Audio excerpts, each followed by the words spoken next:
Ladies and gentlemen, thank you for joining us for Digital Transformation and the Catholic Church, bringing truth and hope in the modern age. This is part one, a collaboration between the Archdiocese of Detroit and the Diocese of Arlington, Virginia. My name is Billy Atwell. I'm the Chief Communications Officer for the Diocese of Arlington. In just the last 15 years or so, digital and social media have transformed virtually every aspect of business, industry, the news media, personal communication, the maintenance of relationships, and more. But they've also transformed the way the Catholic Church, both as an institution and as a body of the faithful, communicates and evangelizes.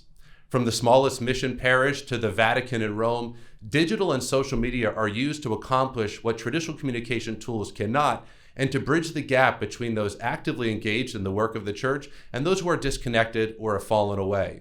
To discuss and explore these critical issues, I have with me today two bishops who have recently authored pastoral letters on the use of digital and social media.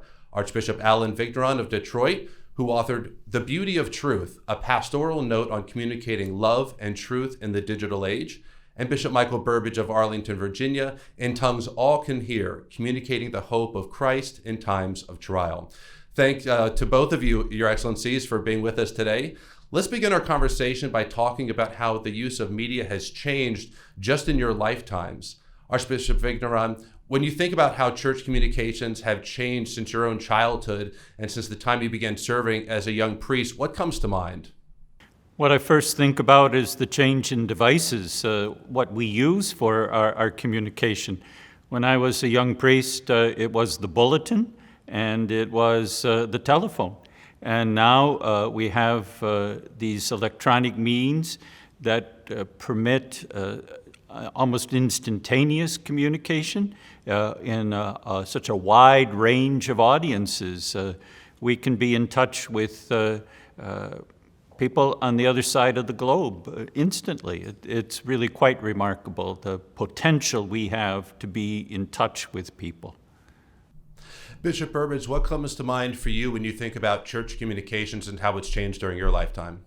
Very much the same as Archbishop Vigneron stated, and even today what we're doing here is just an example. Isn't it wonderful that via Zoom to the Archdiocese of Detroit, the Diocese of Arlington, with our own communications team, could be doing something like this in communicating and speaking with the faithful. And as the Archbishop said, while the parish bulletin seems to remain a strong force of communication, everyone still seems to read that, there are just so many ways to communicate in a timely manner and to reach various audiences. And I think it's part of the challenge that we continue to learn as a church is, who is it we're trying to reach, and what is the best venue, what is the best tool to utilize. So there's so much available to us, and thank God, fortunately, the church is encouraged by our Holy Father John Paul II and Pope Benedict and Pope Francis. We're continuing to use every appropriate tool possible to evangelize, to share the joy, the truth of the gospel. Bishop Burbidge, following up with you, you've served as a bishop or an auxiliary bishop in three different dioceses, Philadelphia, Raleigh, and Arlington, very different places. Is there a moment that stands out for you when you began to realize the technological shift that was directly impacting the church and the way we function?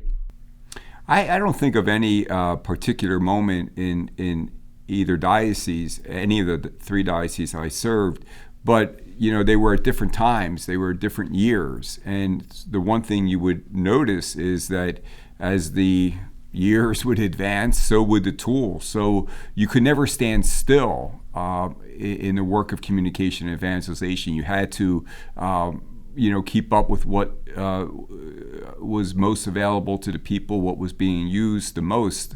So to think what you were doing in 2002 you could do in 2006 or 2016 would just not be the case. You had to evolve with the communication in order to stay in contact and relevant, I think. Archbishop Vigneron, you've served the church in many different capacities as well. As an academic dean, you've been a president and rector of Sacred Heart Seminary. You've served at the Vatican in the Secretariat of State. So you've seen different angles of the church with regard to communications. Is there a moment that stands out for you when you realize a significant change in the church's need for and use of technology? I suppose, Billy, the change that most stands out in my mind is when we no longer needed a TV studio in order to broadcast messages to the sort of thing we're doing today.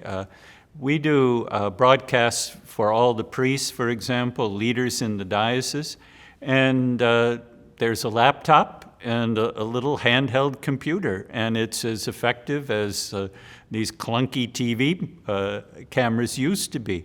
So in my mind, that's symbolic of the change that's come about from the advance in technology.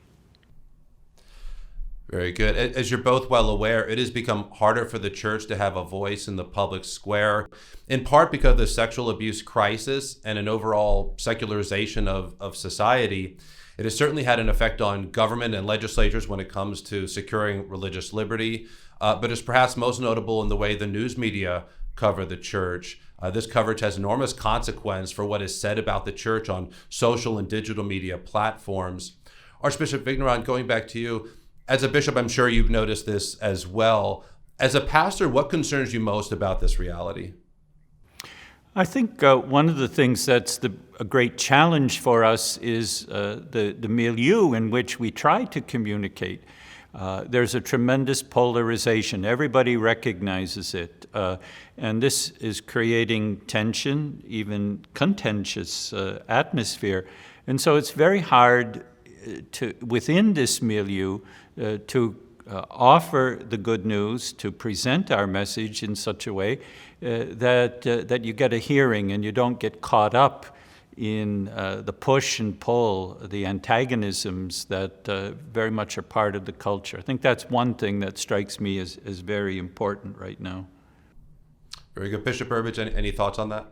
Yeah, I agree with the Archbishop. The fact that we realize, Billy, some of the obstacles and challenges that you mentioned are very real, and sometimes that the coverage that we receive as a church is not always accurate, is not always as respectful as we would hope, but we just cannot sit back and complain or just be paralyzed by it. We take the initiative to be proactive and to use the means that are available to us to tell our own story, to tell the good news, to get ahead of the story. So we have to realize that yes, there's going to be obstacles, there's going to be challenges, but we have the tools and means to be a voice in the public arena, which is our sacred duty, our sacred obligation, and we better be prepared to use every resource possible rather than allowing the faithful only to hear one perspective or one side. We have to be the voice, our own voice. I was going to pick up on what Bishop Burbidge has said. I think the fact that we can present our message with a certain calmness, a serenity, a peace, is precisely part of the good news. It's an alternative that I think for most people is very attractive. To offer a message that transcends the polarization and brings people together. I think this is a great blessing that we have, and we can use the media precisely to do this. I would agree with that, Billy, too, that sometimes as a church, as Archbishop said, what is attractive is how the church is the face, is the compassion, is the consolation of Christ to so many people. And I think in the past, we've hesitated to tell the good news or the good stories, because the reason we do the works of charity and the works of mercy is for, of course, God's glory and honor and in service to other people. So we're humble as a church, as we should be. But at the same time, as Archbishop said, what is attractive to people is how our faith is leading to action, to doing good works, to helping so many people. And so we can hesitate to tell the good stories of the work of Catholic Charities and Catholic education and so many other ministries that support and help people, not just Catholics, but people in our community. And that will touch hearts. So we as in our work of communication evangelization, it's not just to, we always say, yes, we inform, yes, we educate, but we also must inspire. And nothing inspires more than telling the stories of who we are and how the church is so present in the lives of so many people, especially in time of challenge and crisis. Absolutely. Thank you both for those insights. That's very good. When we canvass the various major media outlets, many of them have a perspective that's at odds with what we know to be true as Catholics. Communications directors for dioceses around the country, I know, get media requests where it seems that the story's already been written, the agenda is there, and the outcome of the stories often shapes the conversation about a given topic, and obviously that makes its way into social and digital media. Archbishop Vigneron, you outline in your pastoral letter 5 warning signs for problematic use of media and communications. Can you give us a bird's eye view of what those are and why you felt it was important to identify them in your pastoral letter? I think it's important to identify these 5 signs because we all have the obligation of living lives of virtue. And one of the most important virtues in the life of a disciple is to be an agent of truth, to speak truth to others and to sift through what we hear and make sure that it is true. And so what I offered with these 5 touchstones, these 5 signs, is some pastoral advice about how to use the media. And I think it also applies for people who produce the media as well. First of all, a very simple one, and I borrowed it from St. Ignatius Loyola. If what's presented is contrary to what people know to be the teaching of the Church, then it's not true. We know that we have a reliable touchstone of the truth in the teaching of the Holy Father, the bishops. It's in the Catechism.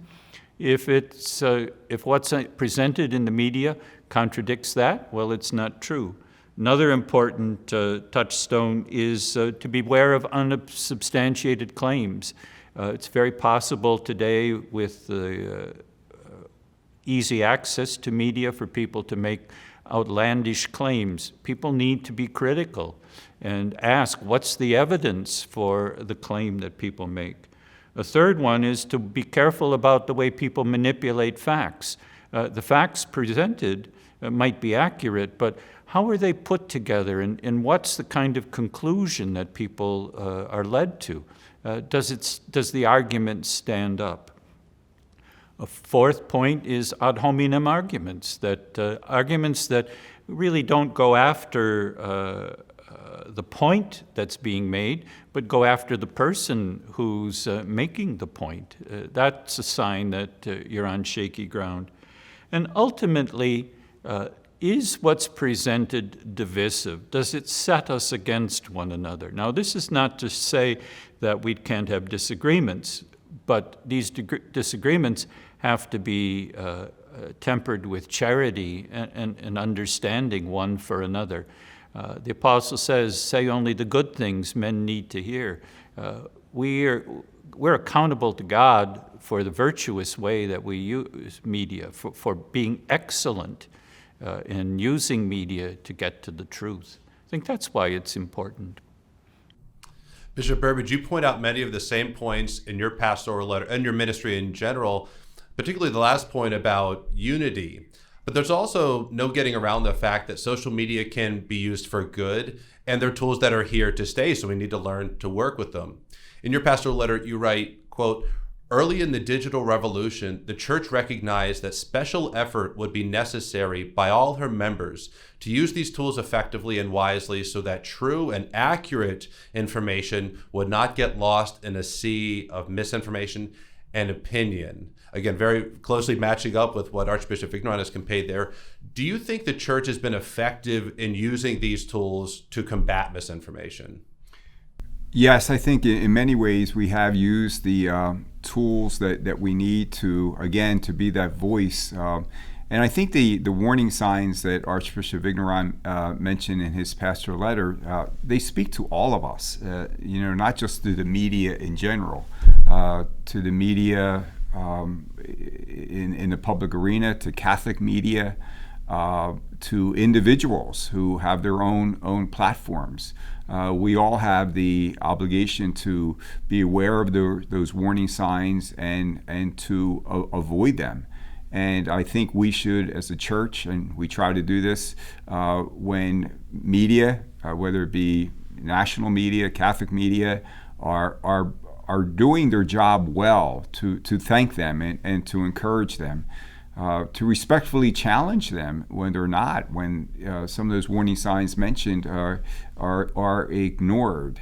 And I think that we, as a church, as a diocese, as individuals, we need to set the example. And so I think that we communicate the truth.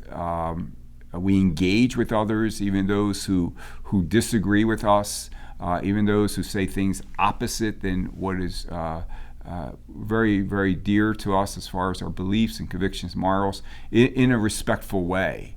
And we cannot fall into the same trap of adopting a tone that is contrary to what it means to be a Christian, to be a follower of Christ.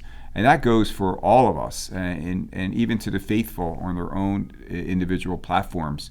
We have to be a strong voice. We don't water down what we think and what we believe and what we know to be true, but we do so in a respectful manner and try to engage others with that disposition. Very good points there. One maxim that we've known to be true before the invention of the printing press is that words matter. Our parents tell us this when we're kids, right? What we say and how we say it makes a big difference in the lives of those around us. Both of you note in your pastoral letters that sadly many people kind of transform themselves on social media and strip away much of the charity and care that they would offer in person. They say things on a keyboard or a smartphone that they would never say to someone's face.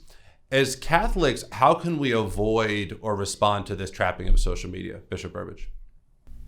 Well, again, I think just following the example of Christ himself, the greatest communicator, and the way he spoke to people, the way he treated people, and to understand and acknowledge the harm when that is not followed. I was just speaking with some Catholic educators in our high schools recently, and we know that for many reasons, especially in light of the challenges of the pandemic and everything that comes with that, but for other reasons, young people are experiencing distress and anxiety in their lives. And it was interesting for me to hear that from the Catholic educators that one of the factors that is a cause of great stress in the lives of young people is the fear of what might be said about them on social media, or what might be shared on social media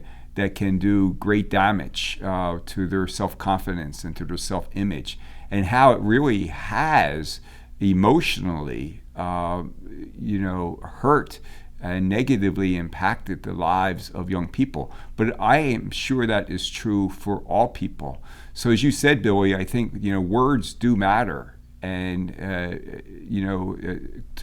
to repeat what Archbishop said, we should say only the good things that people need to hear. But to think that we can say something casually and passively that is somewhat hurtful or disrespectful and involves another people without causing great harm in the lives of others, that's just naive. So we have to recognize the impact of how we use our social media, what it is we say, and how we speak to one another. Archbishop Vigneron, I know you're close to your faithful, and I'm sure you hear some of these things. What are your thoughts? When Bishop Burbidge was speaking, what came to my mind was a little rhyme that I used to hear when I was in grade school. Sticks and stones may break my bones, but names will never hurt me. And as I grow older, I realize that that's not true, that names do hurt. That's very important speech is one of the most important services we can give to one another. It's the way we share the world, we share one another. And I think for my mind, it's a call to holiness, that speech is an act that should be enlivened, made alive by love, by charity. And even if I don't see the person I'm in contact with, I am in contact with that person. That's why it's called social media. And I owe the people with whom I'm in contact love, the service. It's a service that I offer. I think that's very, very important. What the bishop said about creating an atmosphere of fear, tension, that's a terrible disservice to my neighbor. We wouldn't do it in so many other situations. We wouldn't treat people that way. And the anonymity of digital media shouldn't be a catalyst or lead us into a situation where, in fact, we are disrespectful of one another and not attentive to how we can serve one another. I think this is a great example of what the members of the church, Christ's disciples, can give to the world, is this light of how it is possible to use social media with love. Thank you for that. For our last topic, I want to discuss the impact of COVID-19 on the church and digital communications in general. For many dioceses, public celebrations of the Mass were suspended for a time. And even now, depending on the state, there are still restrictions in place that are making the job of our priests and the life of our faithful very difficult. Archbishop Vigneron, when you think back over this time period, what stands out to you, and what changes in the church that were initially prompted by the pandemic do you think are here to stay? What stands out to me, Billy, is very much the creativity of my pastors and their teams to meet the challenge of lockdown and the situation where people weren't able to come to church. Even today, we say to people whose health doesn't permit them to come to church, use social media. And my pastors and their teams were really attentive and able to use social media, webcast, in order to keep people connected. And your second point you made was what's going to continue. I think we are not going to go back, and we're going to continue to maximize our use of these tools in order to help people be connected. Bishop Burbidge, the same question to you. I know a number of the pastors in your diocese use social media in very creative ways, especially during the lockdown. But what are some of the long-term impacts of COVID on communications and media in the Catholic Church from your perspective? Yeah, Billy, like the Archbishop, and I'm sure our brother bishops from around the country, we are so proud of the way our priests, in such a timely manner, when the COVID situation impacted us, stayed connected, found creative and new ways to stay connected pastorally and spiritually to their people. And what was really unique about that was the fact that the faithful were so uplifted that they were able to, during those difficult times, especially live stream, view the Mass via live stream and make a spiritual communion. But it was their pastor, it was their priests. You know, most of the faithful had opportunities in national ways to do the same, but all of a sudden it was the priest who they saw every week, or the priest who visited the homebound, that they were staying connected with throughout this crisis via the social media. So that bond was strengthened in so many ways, and it reflected the pastoral love and concern and care our priests had for the faithful. And I think throughout that process we have learned some important lessons that we should not ignore, that the continued use of social media can be of great help I think, for example, practical situations where maybe grandparents in other states cannot attend the confirmation of their grandchildren. Well, when it's live stream, there is a connection. There's a presence of it. Same for other celebrations within the Mass.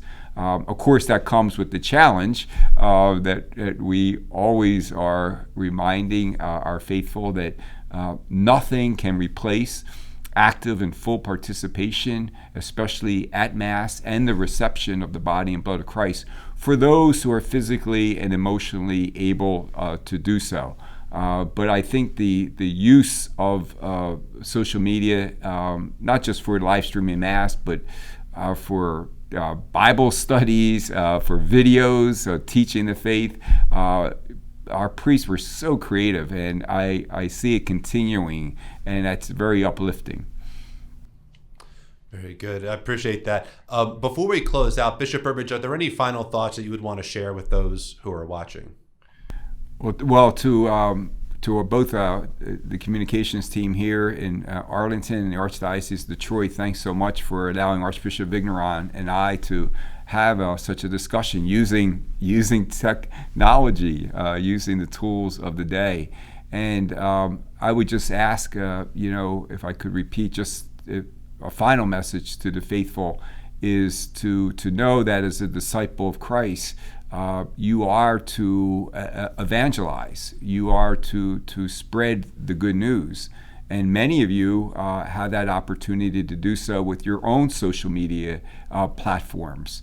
But use it, as we've been saying throughout this segment, use it always for the glory of God. Use it in service to others, and always with a respectful tone, conveying that the love that we have for one another as members of God's family, as brothers and sisters in Christ. Archbishop Vigneron, any final thoughts from you? I'd give a big amen to Bishop Burbidge. He said it very well. I do, just to underscore the point that he talked about our own social media, for all the faithful, how they're ever connected on any, Twitter, Facebook, and I know those are the ones that us old people use. I'm aware of that. But whatever is the medium that people use, to go at it with an apostolic heart. That's what I think the bishop was talking about. To begin, or at least some point in the conversation, say, how can I build up the faith and the hope, the love of the person I'm connecting with? Everybody can do that. Everybody can have a missionary heart and bring that missionary heart to every time we pick up our cell phone.